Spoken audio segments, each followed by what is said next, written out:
Howdy folks, Mark Serbu, gun designer, gun nut. Kind of glad to be back in the real world. I was just in Dominican Republic last week, checking out my favorite band, Tool. Yeah. Anybody else go to a Tool in the Sand in the DR? Let me know in the comments. Who else but me would go there, right?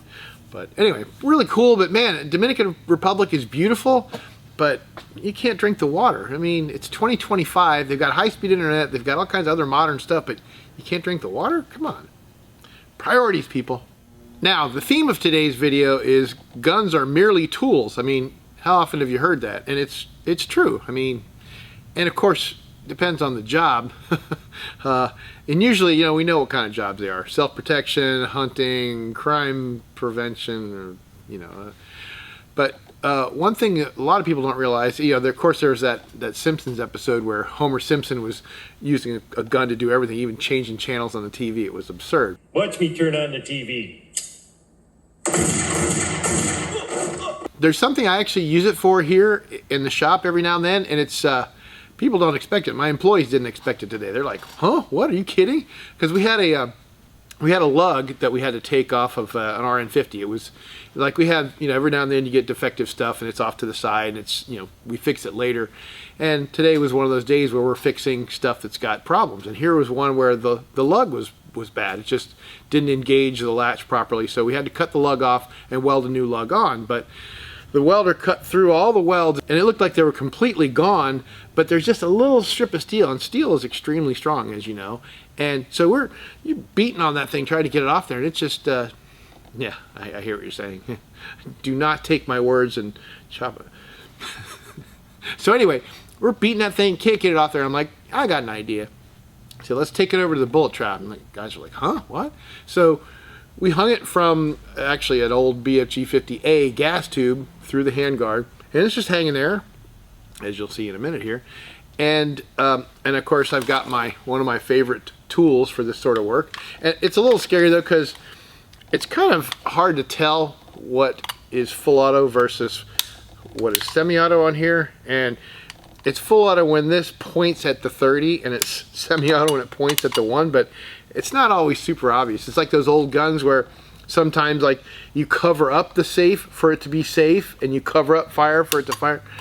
You know, there's never been like a consensus on how it's supposed to be done, but whatever. So I, not taking a chance, I actually just racked it and put around it, and then took the mag off just to be damn sure it didn't go full auto, because you're sitting there being very careful and taking a really gentle, like, pull trigger, and if it's on full auto, you're gonna, and, you know, shoot through your freaking ceiling. So I did not want that to happen. So we had the thing hanging there, took a shot, and it's hard because, you know, we're shooting at 8 yards for something that's sighted in for probably 100 yards, so you don't know where the bullet's going. So I looked at another, you know, shot at another target first and saw where my group was. So I'm sitting there taking shots at this thing, and I keep missing. It took me about 8 shots, because, you know, you got to be careful. You got to gently come in from the side where you want to hit the lug. You don't want to hit the freaking receiver. So I finally got it, and man, it just, ping, it came off there so fast. And what most people don't realize, and what you engineering students should realize, is it's impact loading. The best way to break something free is to impact load it, and that means beating the crap out of it with a big hammer, or in this case, you know, a bullet. And a bullet's got a lot of energy, and if you know the equation for impact, it's force divided by time. And so you've got a ton of force from the bullet, and your time is very, very small. So the impact is very large, and it works, as you'll see.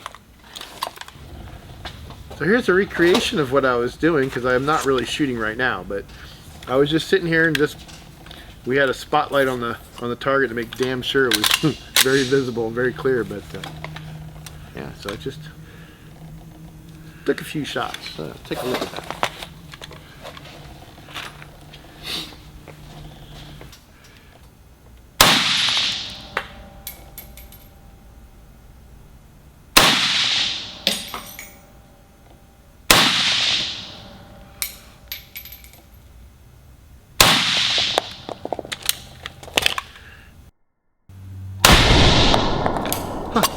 Here you go, and bam, man, how you like that?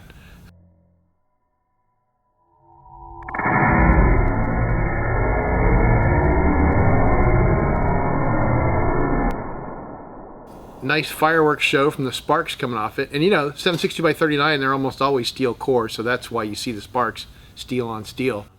But very interesting, and it's funny because really my employees were a little shocked. They had no idea. They're like, what's the old man up to? This is nuts. But yeah, it seems nuts, but it freaking works, and it's actually, it saves time, and hey, we got a whole video out of it, right?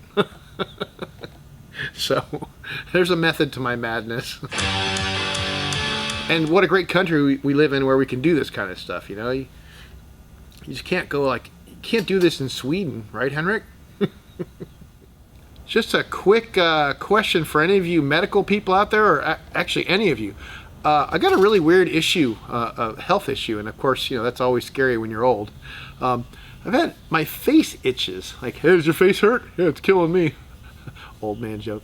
But yeah, it's nothing crazy, but it just itches, and it's one of those things where you know it's coming from inside, like, you know, when you're on painkillers, which I know because I've had knee surgery, and you get this itch all over, and you can't even really scratch it, but it's sort of that feeling. It's not an external thing. It's internal, and it's just like several times a day. It's just, and mostly like right around here. It just itches, and it doesn't make any sense. And we've looked at laundry detergent and suntan lotion, whatever, and it's nothing external. It's something coming. It's from inside, neurological.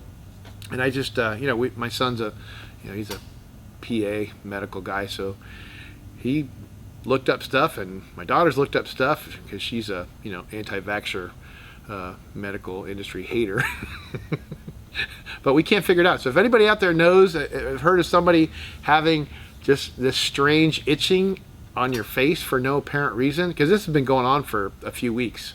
I hate putting this kind of stuff out there, but there's so many people watch. If thousands of people see this, and then they know somebody who knows somebody, maybe maybe we'll figure this out, and I won't have to die soon. That's my 5-year plan. Don't die. He has a 5-year plan. What is it? Don't die? Well, that's it, folks. Short but sweet. Appreciate you watching as always. Don't forget to tell your friends, like, subscribe, hit the notification bell, all that stuff, and pray for us gun channels.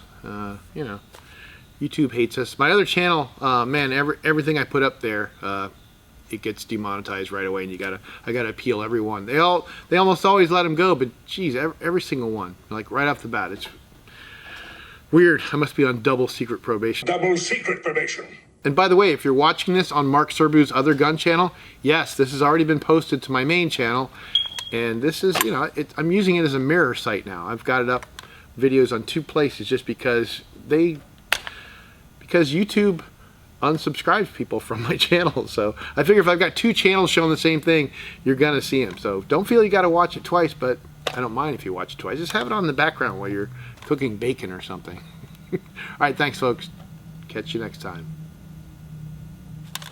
Somebody's yelling outside. They keep going, hey, hey. I wonder what they would say if they heard a machine gun going off inside of a building. Maybe that'll stop them from saying, hey. Yeah, I wish I could show you that, but